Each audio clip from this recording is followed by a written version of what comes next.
Salut tout le monde et bienvenue dans cette nouvelle vidéo. On va donc parler de DC Infinite Frontier.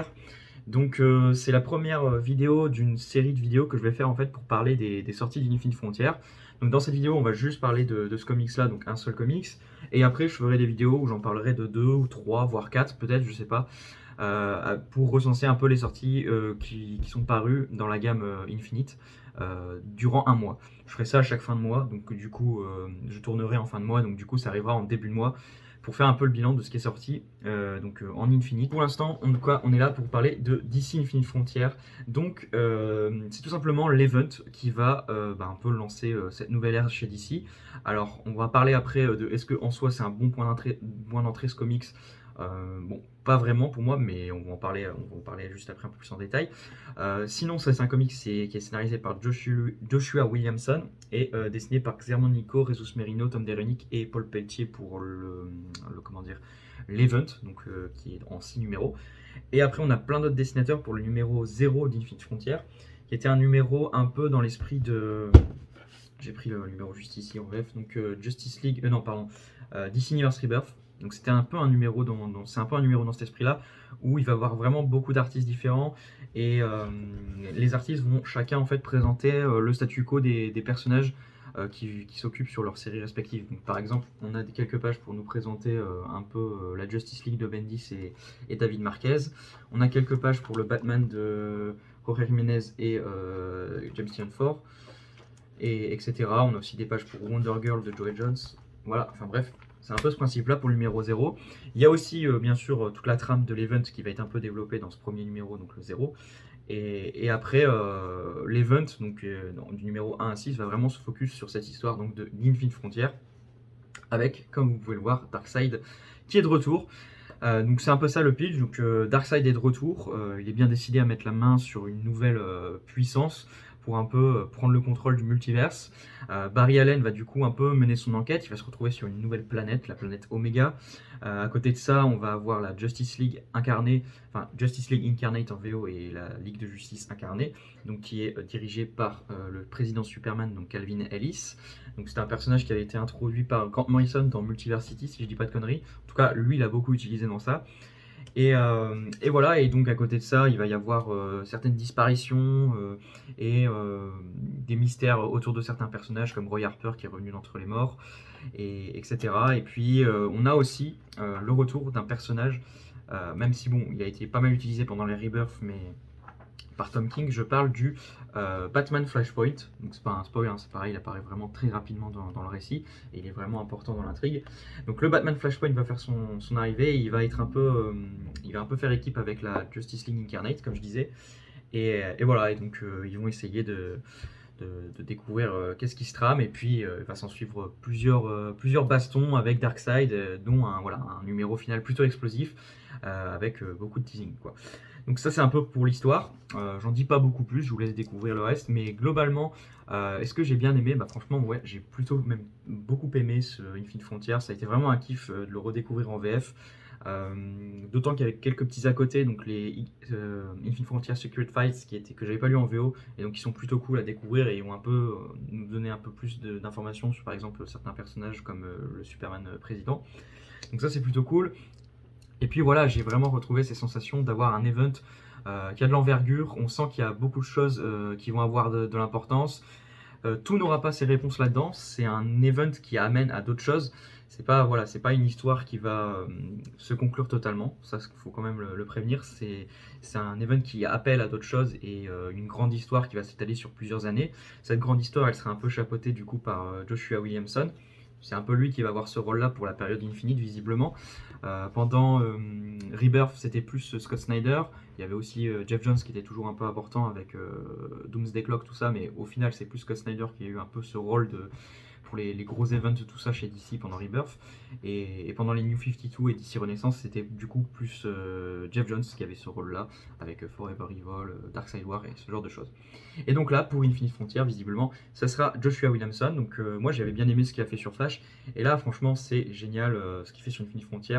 On sent qu'il adore l'univers DC. Il va puiser à fond dans le multiverse et dans tout plein de concepts de DC et dans plein de personnages et de la continuité.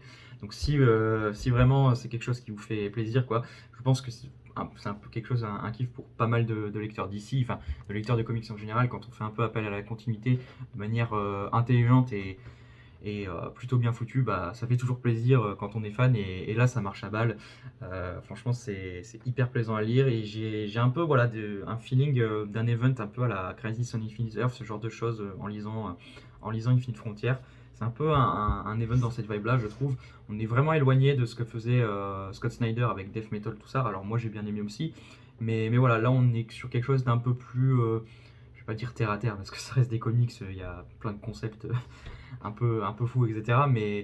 Mais voilà, c'est plus quelque chose dont on est plus en terrain connu. Après, il y a quand même des belles surprises, tout ça. Donc voilà, je pense que ça va plaire à beaucoup plus de monde que Death Metal et ce qu'a pu faire Scott Snyder sur Justice League. Là, vraiment, on puise vraiment dans beaucoup la continuité, etc. Et ça va ravir, je pense, beaucoup de fans chez DC. Voilà, donc pour moi, je le recommande très chaudement si vous avez été un peu déçu de l'ère métal. Tentez, enfin donnez la chance à Infinite Frontier parce que c'est vraiment différent et on est sur quelque chose de plus classique, quoi, dans un sens, mais qui reste quand même, enfin, qui est très efficace. Donc dans un sens, vaut mieux peut-être ça des fois. Même si, encore une fois, moi, ce qu'a fait Snyder, j'ai vraiment bien aimé. Alors, tout n'était pas excellent, mais il y avait vraiment pas mal de choses qui m'ont plu. Et dans l'ensemble, Death Metal est un event que j'ai beaucoup aimé. Voilà. Ce qui est vraiment cool aussi, c'est qu'on va avoir des personnages qui vont être mis en avant, mais qui sont pas les personnages. Enfin, c'est pas la Justice League, Batman, Superman, Aquaman, tout ça qui vont vraiment être au cœur de l'histoire, voire même pas du tout, hein. C'est vraiment des personnages qu'on a un peu moins l'habitude, donc avec par exemple la Justice League incarnée, avec un Batman mais qui n'est pas Bruce Wayne, quoi, avec Thomas Wayne, avec Roy Harper. Enfin, ça c'est plutôt cool et c'est eux qui vont vraiment devoir résoudre cet event et les différentes altercations etc. qu'il y a pu avoir. Donc c'est plutôt cool aussi de voir un peu l'univers d'ici un peu plus en profondeur, des personnages un peu plus méconnus, quoi. Donc ça c'est cool. Et il y a aussi une idée que j'ai vraiment plutôt bien aimée avec l'introduction du multiverse dans la vie de tous les jours. C'est-à-dire que le multiverse, donc le concept des terres parallèles, etc., c'était quelque chose qui dans le monde super-héroïque était un peu connu, quoi. Mais là, du coup, vraiment, tout le monde est au courant de ça. Donc, les gens comme vous et moi, etc., peuvent en discuter, etc. Et ça donne lieu à des dialogues plutôt cool et vraiment marrants par moments. Donc ça, c'est une idée que j'ai vraiment trouvé pas mal du tout et bien exécutée de la part de Williamson. Donc voilà, donc niveau écriture, scénario, c'est du tout bon comme je vous dis et on est vraiment sur un event de qualité qui en plus de ça tisse beaucoup de choses et ça franchement comment dire, les cliffhangers donnent très envie de lire la suite de l'aventure et de voir ce que l'avenir nous réserve. Donc là-dessus ça marche vraiment très bien. Niveau dessin, franchement Xermonico qui est le dessinateur qui se charge de la plupart des dessins est vraiment très fort. Là, comme vous pouvez voir, une scène de baston pour le dernier épisode qui est vraiment épique. Donc pour moi, c'est vraiment le dessinateur qui est que j'aime le plus sur cet event. Je vais éviter de trop aller vers la fin non plus. Mais voilà, dans l'ensemble, tous les dessins sont de bonne facture. Donc là, par exemple, on a la Terre du Multiverse. La Terre du Multiverse, ça veut rien dire, la carte du Multiverse, c'est mieux. Et voilà, donc ça c'est vraiment beau dans l'ensemble. On a aussi Paul Pelletier qui fait du bon taf. Voilà, après je saurais un peu moins reconnaître les autres dessinateurs à coup sûr, donc j'ai pas trop envie de dire une connerie. Mais voilà, dans l'ensemble, des dessins sans être bon, les plus beaux dessins qui soient, je trouve que c'est clairement du beau niveau et ça fonctionne bien dans l'ensemble. Les styles se répondent plutôt bien, on ne passe pas de tout à rien, quoi, niveau style, donc il y a une espèce de continuité artistique pardon, qui fonctionne bien. Donc voilà, niveau dessin, pas grand chose à dire, c'est vraiment bien. Voilà, bah écoutez, maintenant je vais parler un peu de la question de est-ce que c'est accessible et du coup est-ce que c'est un bon point d'entrée pour l'univers d'ici. Je dirais pas oui franchement. Comme je vous l'ai dit, ça va utiliser beaucoup de la continuité d'ici, faire référence à plein de choses, à plein de personnages un peu plus obscurs ou quoi. Alors c'est cool, c'est que Urban fait toujours plutôt bien le travail et il y a une bonne comment dire, description au début du tome où vous pourrez en savoir un peu plus sur les événements etc. Bon, ça c'est plutôt la préface, voilà, c'est plus ça que je parle. Et voilà, une présentation des personnages si jamais vous les connaissez pas ou quoi.